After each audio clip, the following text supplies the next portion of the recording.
আজকে আমি তোমাদেরকে পদ্মের কুঁড়ির সঙ্গে নিপ করা শেখাবো। তো প্রথমেই দেখো, গোল করে নেওয়ার পর হাতের সাহায্যে এইভাবে পদ্মের কুঁড়ির যে ডাঁটাটা থাকে সেই ডাঁটাটাকে আমরা এইভাবে করে নেব। নিচে যেহেতু আমি নিপটাকে রাখবো সেই জন্য একটু হাতের সাহায্যে চ্যাপটা করে রাখলাম।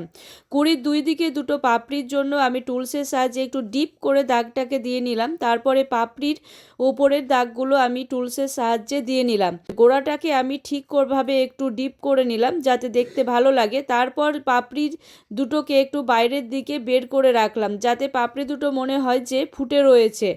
তো দেখো যে এবার নিপটাকে আমরা করে নেব। নিচে যেহেতু আমি নিপ করেছি সেই জন্য নিচে নিপের আকৃতি করে নেওয়ার পর মধ্যে একটা দাগ দিয়ে নিলাম।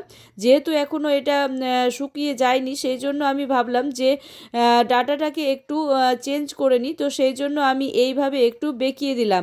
তবে এটা শুকিয়ে গেলে কিন্তু সম্ভব নয়, কাঁচা অবস্থাতেই আগেই করে নেবে। তো কেমন হয়েছে কাজটি জানাবে। ধন্যবাদ।